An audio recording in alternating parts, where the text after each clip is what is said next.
सभी को राम राम। चलिए आज हम देखने वाले हैं जो हमने मध्य सल्तनत काल के राजा देखे थे जो 1206 से लेकर 1526 तक रहे।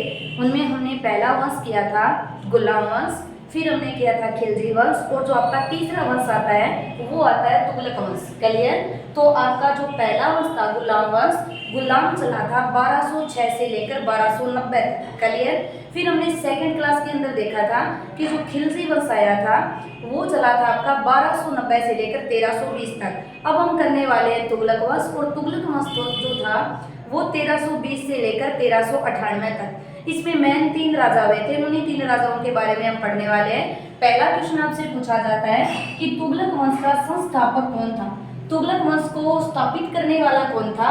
तो आपको याद रखना है गयासुद्दीन तुगलक था। तुगलक वंश की स्थापना करने वाला था गयासुद्दीन तुगलक। क्लियर? 1320 को ये गद्दी पर बैठता है और 1320 को बैठने के बाद 1325 की इसको हत्या कर दी जाती है 1325, और हत्या कर देता है जुन्ना खां। जुन्ना खां जो था जब ये बंगाल विभाजन से आ रहा था तो इसने लकड़ी का एक महल बनाया जुन्ना खां ने, और उस महल में विश्राम करने के लिए बोल दिया गयासुद्दीन तुगलक को। क्लियर?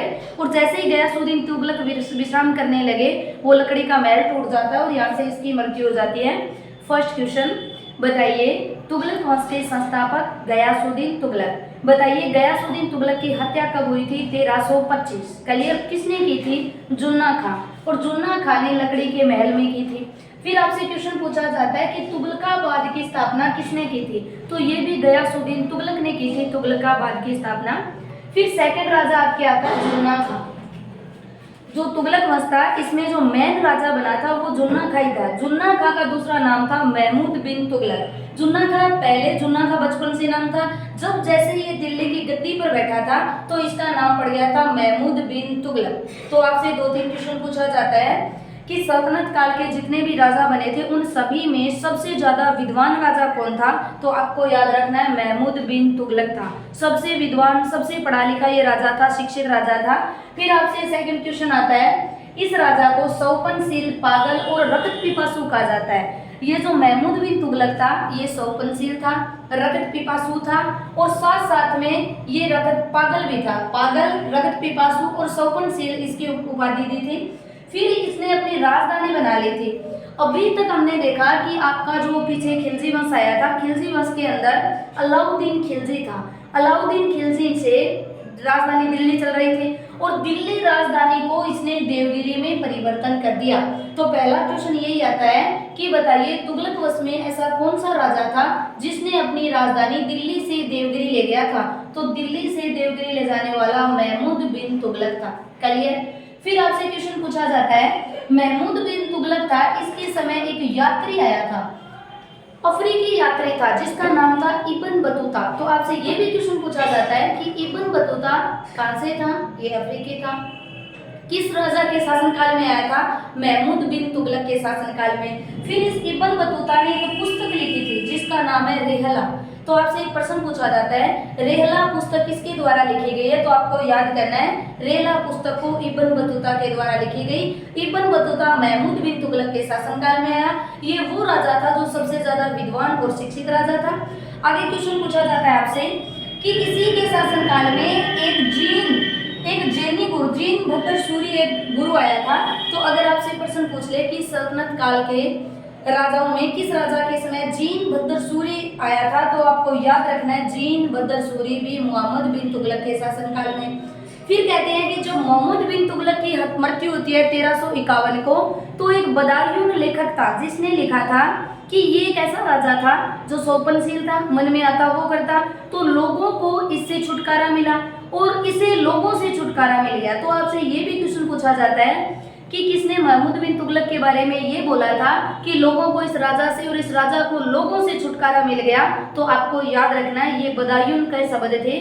तो पहला क्वेश्चन, तुगलक वंश का संस्थापक कौन था? आपका क्वेश्चन रहने वाला है गयासुद्दीन तुगलक। सेकंड क्वेश्चन, गयासुद्दीन तुगलक था, इसकी हत्या किसने की थी? तो जुन्ना खां ने कर दी। 1325 को हत्या कर देता है। जब ये बंगाल विभाजन से लौट रहा था तो एक लकड़ी का महल बनाया, उस महल में इसकी हत्या कर देता है। अगर आपसे प्रश्न पूछा जाए तुगलकाबाद की स्थापना किसने की, तो ये भी गयासुद्दीन तुगलक ने। अब गयासुद्दीन तुगलक के बाद में राजा बनता है जुन्ना खां, लेकिन जब ये गद्दी पर बैठता है तो इसका नाम होता है महमूद बिन तुगलक। तो महमूद बिन तुगलक से प्रश्न पूछा जाता है। सबसे शिक्षित राजा ये था, विद्वान राजा भी महमूद बिन तुगलक था। अगर आपसे पूछा जाए इब्न बतूता किसके शासनकाल में आया, तो अफ्रीकी यात्री था, महमूद बिन तुगलक के शासनकाल में आया। रेहला इसकी पुस्तक थी। अगर आपसे क्वेश्चन पूछा जाए कि महमूद बिन तुगलक था, इसके समय कौन सा साधु आया था, तो जैन भद्र सूरी एक साधु आया था। अगला आपसे क्वेश्चन पूछा जाए इसकी हत्या कब हो जाती है, उसकी 25 में हुई, इसकी 51 में हो गई। क्लियर। फिर इसके बारे में किस लेखक ने लिखा था, तो आपको याद रखना है बदायूं एक लेखक था जिसने ये लिखा कि इसे लोगों से और लोगों को इसे छुटकारा मिल गया। इसके बाद राजा आता है फिरोज तुगलक। गयासुद्दीन तुगलक का बेटा होता है फिरोज तुगलक, गद्दी पे बैठता है। फिरोज के 2-3 काम आपको याद रखना है। पहला काम फिरोज का ये रखना है कि ब्राह्मणों पर जो जजिया कर लगाने वाला था वो फिरोज तुगलक था, मोस्ट इंपोर्टेंट। मध्यकालीन राजाओं में ऐसा कौन सा राजा था जिसने ब्राह्मणों पर कर लगाया था, तो ब्राह्मणों पर जजिया कर लगाने वाला फिरोज तुगलक था। लेकिन कहते हैं फिरोज तुगलक ने 24 प्रकार के करों को समाप्त कर दिया था। बहुत ज्यादा कर थे, उन सभी को समाप्त करके सिर्फ इसने 4 कर रखे थे। उन 4 करों का नाम था खिराज, खुम्स, जजिया और जकात। ये 4 कर इसने रखे, खिराज, खुम्स, जजिया और जकात। क्लियर। अगर आपसे पूछा जाए ऐसा कौन सा राजा था जिसने 24 प्रकार के करों को समाप्त किया, तो वो फिरोज तुगलक था। फिरोज ही वो था जिसने ब्राह्मणों पर जजिया कर लगा दिया था। एक फिरोज ने अच्छा काम ये किया था कि जब ये ज्वालामुखी मंदिर को तोड़ा था, तो इससे ज्वालामुखी मंदिर को तोड़ा तो इससे इस पुस्तकालय से इसको कुछ ग्रंथ मिले थे, उन ग्रंथों को फारसी में अनुवाद करवा दिया था। तो ज्वालामुखी से जो आपको पुस्तकालय से ग्रंथ मिले, उन ग्रंथों को फारसी में अनुवाद करवाने वाला कौन था, वो भी फिरोज तुगलक था। क्लियर। बस इनके 2 ही काम याद करने हैं। एक 24 प्रकार के कर समाप्त किए, 4 करों को लागू किया, ब्राह्मणों पर जजिया कर लगा दिया, ज्वालामुखी मंदिर के पुस्तकालय से जो ग्रंथ मिले उन्हें फारसी में अनुवाद करवाया। अब आपसे क्वेश्चन पूछा जाता है कि 1390 तक, जो 1390 को अंतिम राजा था, उस राजा का क्या नाम था तुगलक वंश का, तो आपको याद रखना है नासूरुद्दीन था। तुगलक वंश का अंतिम जो राजा बना उसका नाम था नासूरुद्दीन। और कहते हैं कि नासूरुद्दीन के समय में तैमूर लंग का यहाँ पर आक्रमण हो जाता है। जैसे ही नासूरुद्दीन गद्दी पे होता है तो तैमूर लंग यहाँ से इन पर आक्रमण कर देते हैं। तो आपसे ये भी क्वेश्चन पूछा जा सकता है ऐसा तुगलकों में ऐसा कौन सा राजा था जिसके शासनकाल में तैमूर लंग का आक्रमण हुआ था, तो आपको याद रखना है वो नासूरुद्दीन था। और जैसे ही नासूरुद्दीन की यहाँ से हत्या होती है तो यहाँ पर दूसरा वंश आ जाता है जो हम कल करने वाले हैं, और यहाँ पर आ जाएगा सैयद वंश। सैयद वंश। तो अभी तक हमने कर लिए हैं गुलाम वंश, खिलजी वंश, फिर हमने देख लिया तुगलक वंश। हम कल करने वाले हैं शेष 2 वंश बचे आपके पास, सैयद वंश और लोदी वंश। चलिए दोबारा ट्राई करते हैं कैसे हुआ। तुगलक वंश वो था जो 1320 से लेकर 1398 तक चला था। तुगलक वंश की स्थापना करने वाला गयासुद्दीन तुगलक था। गयासुद्दीन तुगलक ने तुगलकाबाद की स्थापना की थी। फिर गयासुद्दीन तुगलक की 1325 को बंगाल विभाजन से लौटते समय जुन्ना खां द्वारा लकड़ी के महल में हत्या कर दी जाती है।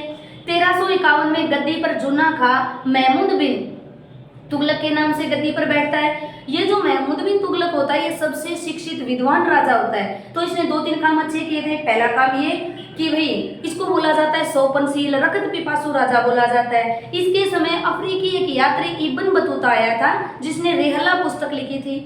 फिर आपसे पूछा जाता है जीन भद्र सूरी भी किसके शासनकाल में था, तो ये भी महमूद बिन तुगलक के था। फिर आपसे कहा जाता है कि ये जब इसकी मृत्यु हो जाती है उस समय इसके बारे में बदायूं लिखता है कि लोगों को महमूद बिन तुगलक से और इस राजा को लोगों से और लोगों को इस राजा से छुटकारा मिल गया, ये भी अच्छी बात थी। फिर आपसे पूछा जाता है कि इसके बाद इसका उत्तराधिकारी कौन बनता है, फिरोज तुगलक। फिरोज तुगलक का इंपोर्टेंट काम था 24 कर थे, सभी को समाप्त कर दिया, 4 कर लगाए थे, खैराज, खुमस, जजिया और जकात। पहला राजा था जिसने ब्राह्मणों पर जजिया कर लगा दिया था। एक अच्छा काम किया था, ज्वालामुखी मंदिर को तोड़ा, वहां से पुस्तकालय से श्लोक मिले उन्हें फारसी में अनुवाद करवा दिया। फिर पूछा जाता है तुगलक वंश का 1390 को अंतिम राजा कौन था, नासूरुद्दीन था। नासूरुद्दीन के समय तैमूर लंग का आक्रमण होता है और इनके द्वारा आगे वंश स्थापित किया जाता है सैयद वंश, जो हम करने वाले हैं कल देखेंगे सैयद वंश के बारे में।